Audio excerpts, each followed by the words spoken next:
What's cracking, everybody? You're back with Mr. Berger. Tonight we're going to be taking a look at the infamous, deadly, stupid easy to play Royal Recruits Barbarian Hut deck. This deck is just a ridiculous, passively played, split push kind of deck that is just infamous now for being, well, first of all, really easy to play, and second of all, really strong. It's one of those decks that just in the current meta, when the meta shifts, there's always one or two decks that are really strong. This deck right now. And don't get me wrong, guys, I'm sure it will be countered soon. And honestly, I'm doing this video pretty late. I've been wanting to get around to this for a while. I've just been busy with other stuff. But by the time that you see this, there's probably a lot of counter decks out by now. Regardless, I've still been having a lot of fun with this deck. I've been having really good classic challenge runs, and I'm sure people are still pumping out 12 win grand challenge runs with this deck. So it's one of the easiest decks ever to play. It's very passive. It's still pretty prevalent in the meta. I still see a lot of people playing this deck, but it you know, it's died down a bit, and you're going to be seeing other variations of it and more counters to it now. Regardless, like I mentioned already, it's a lot of fun to play, and it's still really strong. So I would definitely give it a swing if you haven't already. So this was covered on Clash with Ash as usual with Sir Tag. And Tag just kept joking about how, like, it takes no skill at all. Like, Ash is like, okay, but seriously, what are your tips? And he's like, oh, you know, you don't have to do anything. You just play. Like, he's just messing around like, oh, you just put things down and you win, you know.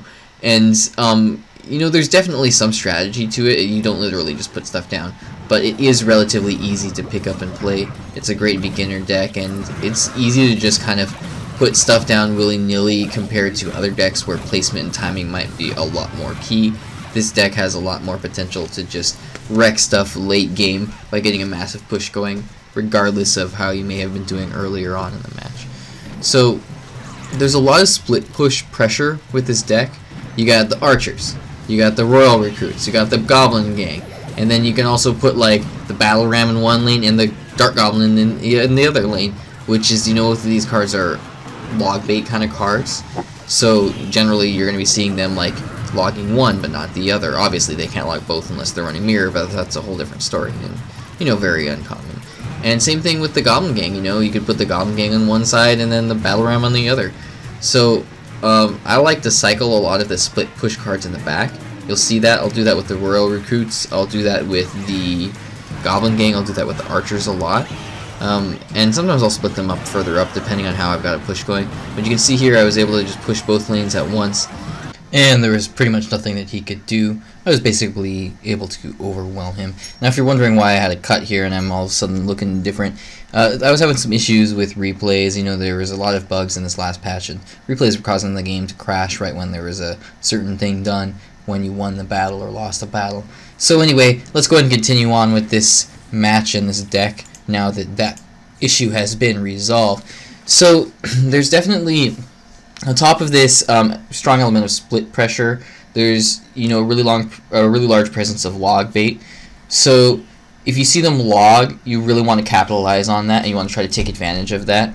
So while you're I mentioned split pushing with, you know, one card that is susceptible to log, and then pushing with another one in the opposite lane, you can also continue to push hard in one lane as well. If you say, you know, see that they use their log on your Goblin Gang, then you can safely put a Battle Ram, which costs a little bit more and is also susceptible to the log, and you'll put that in the same lane, and then you'll generally be able to connect to the tower, or it'll cause them to invest a whole lot of elixir into countering it. So you got the Goblin Gang, you got the Battle Ram, you got the Royal Recruits, you got the Dark Goblin, and sometimes even the Barbarians themselves, even the archers sometimes, are all susceptible to the log. So a lot of log bait cards in this deck. So as I mentioned, this deck it's generally played pretty passively. You can get a little bit more aggressive late game, but early game you generally just play a lot of defense and split things in the back. It's got a few relatively cheap cards. You know, the archers, the Goblin Gang, and the Dark Goblin all only cost 3. The Barbarian Barrel only costs 2. So you have the potential to cycle back to multiple Barbarian Huts, which you don't necessarily have in some heavier Barbarian Hut decks. So if you'd like to do that, especially early on, you can kind of do that. I have mixed feelings again about opening up with the Royal Recruits early on, or using them you know, waiting until it's double elixir. But I'll talk about that a little bit more. If you want to use them early on, generally if I use them early on, it's going to be kind of on defense.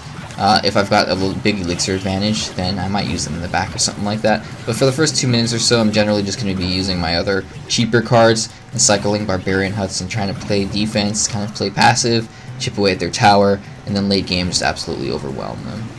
So let's talk about the recruits. They're generally played in the back with an elixir advantage. They're also great on the bridge, on defense like I mentioned, or sometimes even aggressively. Especially once you get into double elixir time, you can totally play them at the bridge, and they'll you know, go really aggressively onto the opponent's territory, allowing you to put something like a battle ram and a dark goblin or a goblin gang, you know, behind each lane, and they are basically just this big wall of tank in front of both lanes at the same time. When you place it at the bridge, it forces them to respond really quickly to it, and they might not have enough elixir to respond, or they might not have the best things in hand, or maybe they just didn't think quite quickly enough and didn't respond optimally. And as you know, this game is very punishing, it's very unforgiving, so if you slip up once, if you make one little mistake, it can make all the difference in the game. So again, you can generally play them in the back, kind of passively cycling them, or you can use them on defense, or if you've got an elixir advantage, you can use them aggressively right at the bridge. They defend both lanes, and they provide a noticeable threat and counter push, so you know, if they're pushing 2 lanes at once, you can use them on defense and protect against both lanes at the same time. You can also use them, you know, in a 4-2 split, so you know, use them to counter like a battle ram. The 4 recruits, if placed soon enough, they'll totally take out a battle ram before it's able to connect to your tower. Now, as I was mentioning earlier, I kind of have mixed feelings about whether to save them for 2 times elixir as a surprise or use them as often as possible, because they're just so strong right now. They're just such a strong card. Like, I don't know, if you put them down passively in the back, sometimes they just provide so much of a threat that either your opponent overcommits, getting you an elixir advantage, or you get a good significant amount of damage off onto one, if not both of their towers. And then you're able to, you know, provide support for them. So if you decide that you like using them a lot, oh, look at that kite on that Mega Minion, that was awesome. Anyway, if you decide that you like using them a lot, then you can go ahead and use them more often, cycling them in the back. But again, generally you're going to be using them on defense, or you're going to be waiting until double elixir. They have that huge defensive potential, even against just one lane or against both lanes. It's really significant, and then that gets them on the board, and they're just so powerful. So you feel out what plays best for you. Like if you like using them a lot, like using them more often than your other cards, that's fine. But I generally am going to be doing things like, you know, playing them in the back only at double elixir time, and hanging on to them unless I use them on defense during single elixir time. And then I'm going to go ahead and try to cycle back to my Barbarian Huts as much as I can, and you know, just support those once I get, or rather until I get into double elixir. Alright guys, let's go ahead and move on to the next thing that I want to talk about here, which is opening moves. So generally, like I mentioned, you can split units in the back as an opener. That's a pretty safe way to open up against your opponent in this, or with this particular deck. You got a lot of options for that. Archers are a great unit to split in the back. So if you use them, and they, even if your opponent hasn't played anything, you use them in the back, one goes down each lane. Whatever your opponent plays, you're going to have that slight amount of support for it. Or let's say that, you know, he pushes in one lane and ignores the other, and then you put something simple like a Goblin Gang or a Battle Ram or a Dark Goblin or even just a Barbarian Barrel in the opposite lane with the one archer. It can get a pretty significant damage, or excuse me, a pretty significant amount of damage off onto the opponent's tower before he's able to respond to it, especially with the support of that archer there. So that extra archer provides reliable defense on both lanes, and it'll always get some chip damage off onto the tower if it's completely ignored. And lastly, it has the potential to provide a little additional support for any pushes that you might decide to do. So great opening move, open with archers in the back. Goblin Gang is great to open with in the back split too. It's not quite as good because they're a little bit quicker, so it doesn't provide that defense potential for as long, but it's still definitely a great option. And it'll get a little bit of chip damage off on both lanes. It doesn't split evenly anymore, because if you're an OG player, you might remember there used to be 6 spear goblins in the Goblin Gang, but right now there's only, or excuse me, 6 goblins altogether, so 3 spear goblins.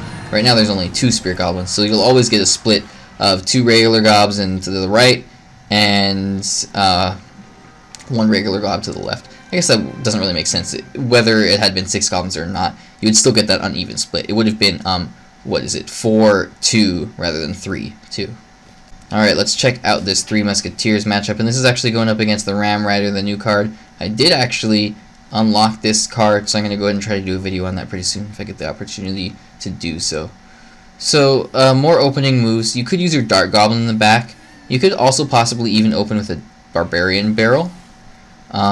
It's not a terrible move. It only costs 2 elixir, and if you use it right at the bridge, the Barbarian will get 1 swing off onto the opponent's tower, assuming that the opponent doesn't do anything to defend against it, of course. Now, Barbarian Hut is actually a decent opener since it's so beefy, but it does cost 7 elixir, so choose carefully. It's a little bit of a high risk, high reward. Not really a high reward, I wouldn't say, but it's a little bit risky is what I'm trying to say, because you're investing a full 7 elixir on that one structure. So if your opponent has a battle ram and places it in the opposite lane, they can potentially get a whole bunch of damage off onto your tower, while that Barbarian Hut is kind of just sitting there and you don't have any elixir in hand to do anything else. Now you do have the Fireball in this deck, so you can use it to counter elixir pumps like I just did there, so keep that in mind. It's great for countering pumps, 3 Musketeers, so on and so forth. So you'll notice in a lot of the matches I actually do open with Barbarian Hut. It's relatively safe because it's so beefy, and there's not too many decks right now that are going to be pushing really aggressively when they see that you have that Barbarian Hut down. This deck has kind of died out a little bit in popularity. You're seeing a lot of decks that were countering it, but now with the introduction of the Ram Rider, things might be shifted a little bit, and people are kind of getting more used to this deck and similar kind of spammy Barbarian Hut decks. So you're not necessarily going to be seeing as many counters to it as you would have a little while ago. Alright, so the Recruits, I don't like to open with the Royal Recruits. It's kind of like too much of an investment, and it gives away your kind of surprise factor of the Royal Recruits. This is a strong card. You can use them, like, even here, I can use them to defend against the 3 Musketeers right after the Musketeers cross the bridge. And it's only 7 elixir for his 9, and it just completely shuts them down. It's so powerful.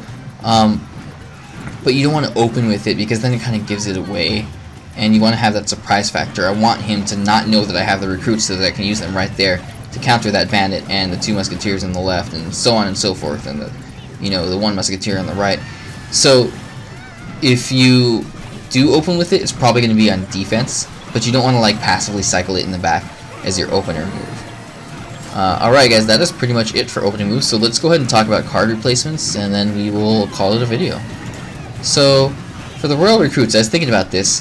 The only card that plays a similar role to that is kind of the 3 Musketeers. They're only the really big, they're the only really big split push kind of card. I mean, I guess you could kind of do like Royal Hogs or something like that, but you kind of want a really heavy win condition, so you could totally put like a 3 Musketeers card in the place of that Royal Recruits, or those Royal Recruits, and I think it would work out pretty well, honestly.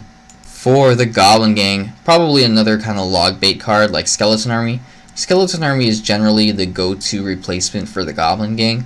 It plays a very similar role. It doesn't attack air though, so it's not quite as good in an all-around sense, but it does have its advantages.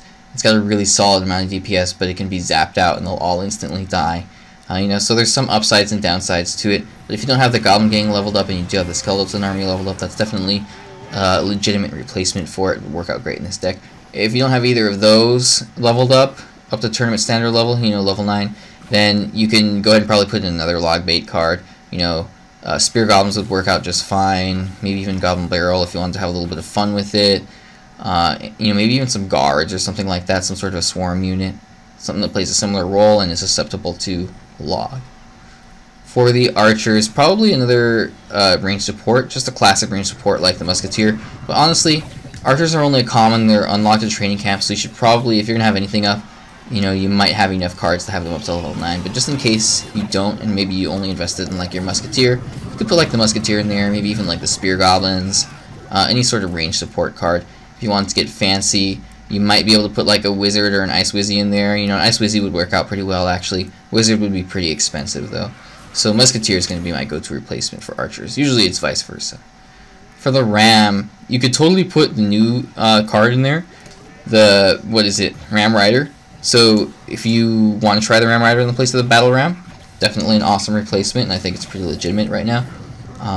But if you want to replace it with something else because you don't have the Ram Rider yet and your Battle Ram isn't up to par, you can just put the classic Hog Rider in. A Skeleton Barrel is actually a pretty legitimate replacement for Battle Ram. So if you want to try a Skeleton Barrel, that's not a bad replacement either, and it's also a log bait card because it's susceptible to log.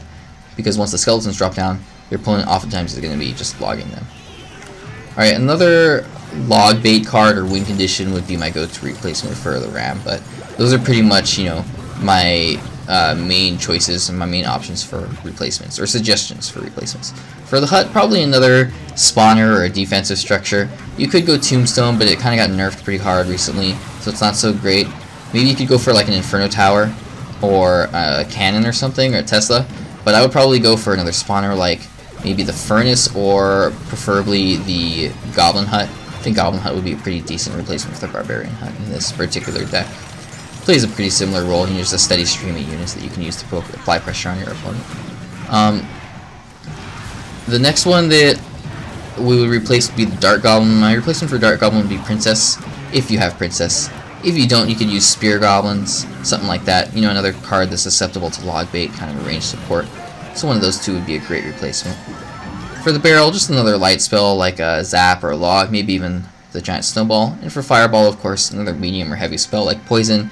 If you have a preference and you like to go really heavy and you like Lightning or Rocket, you can go ahead and do one of those. Alright guys, that is it for this ridiculous, super strong deck. This is Napoleon Dynamite on my shirt, by the way. I got mad skills in case you missed it. Thanks so much for watching, guys. Make sure that you leave this video a thumbs up and leave a comment in the comment section below if you have any questions or comments or just want to say, hey, what's cracking, Mr. Berger? Alright, that is it for tonight, guys. Thanks so much for watching, and have a good night.